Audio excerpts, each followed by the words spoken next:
sikap dan langkah pemerintahan Republik Indonesia yang diambil dalam melaksanakan hubungan dengan negara lain, organisasi internasional, dan subjek hukum internasional lainnya dalam rangka menghadapi masalah internasional guna mencapai tujuan nasional.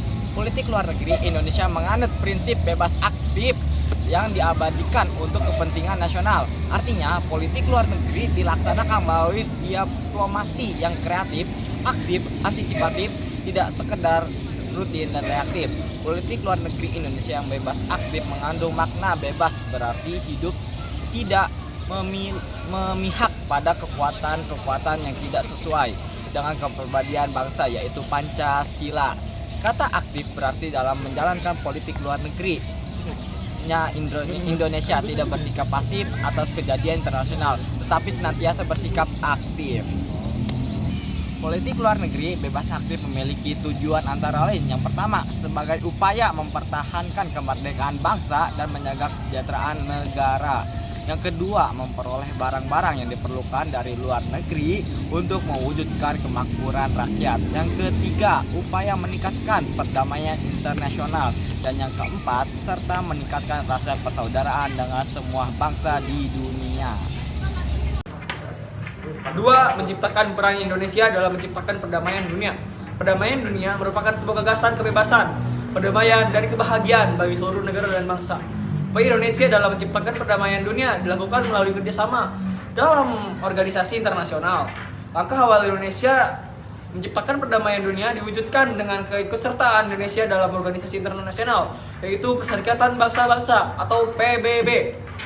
Keberhasilan Indonesia menyelenggarakan Konferensi Asia Afrika KAA pada tahun 1995 mampu mengangkat nama Indonesia dalam forum internasional. Kerjasama yang dilakukan Indonesia dengan berbagai organisasi internasional di dunia merupakan salah satu upaya Indonesia mewujudkan perdamaian dunia. Peran Indonesia dalam PBB sebagai berikut. Yang pertama, pada 1974, mantan Menteri Luar Negeri Indonesia Adam Malik menjadi Ketua Sidang Majelis Umum PBB. Yang kedua, pada 30 September 2017, Indonesia mendapat pengakuan dari Sekretaris Jenderal PBB dalam upaya mengatasi konflik dan kritis kemanusiaan di Myanmar. Yang ketiga, Indonesia berhasil menjadi salah satu anggota Dewan Hak Asasi Manusia PBB untuk periode 2020 sampai 2022. Yang keempat, Indonesia berhasil menjadi penjabat sebagai Ketua Dewan Keamanan PBB selama 1 bulan penuh, dan Mei 2019 dan Agustus 2022. 5. Indonesia konsisten menyerahkan hak-hak rakyat yang ada di Palestina. Yang keenam, Indonesia terpilih sebagai anggota Dewan Ekonomi sebagai PBB untuk periode 2021 sampai 2023. Selanjutnya, B. Peran Indonesia dalam organisasi ASEAN.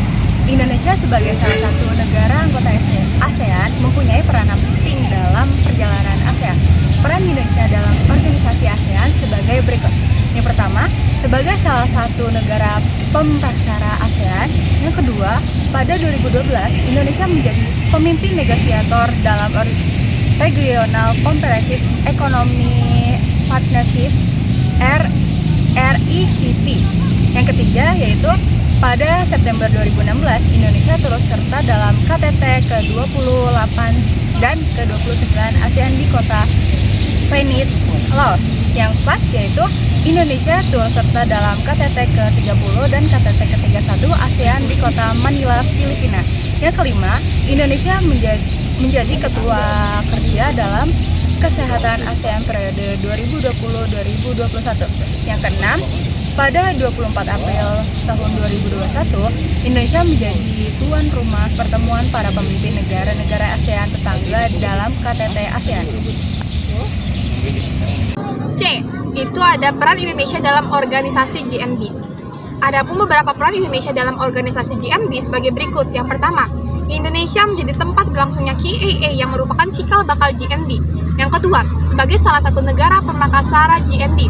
Yang ketiga, dalam KTT XDNB tahun 1922, Indonesia berperan sebagai tuan rumah penyelenggara KTT dan Presiden Soeharto bertindak sebagai ketua GND. Yang keempat, Indonesia memprakarsai kerja di bidang pertanian dan kependudukan. Yang kelima, Indonesia mencetus upaya menghidupkan kembali dialog. D. Peran Indonesia dalam APEC. APEC atau Asia Pacific Economic Compression merupakan forum kerjasama ekonomi antar negara-negara di kawasan Asia Pasifik.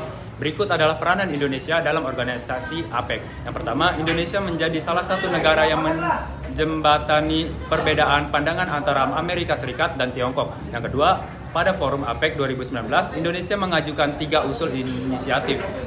Usulan tersebut meliputi hal-hal sebagai berikut.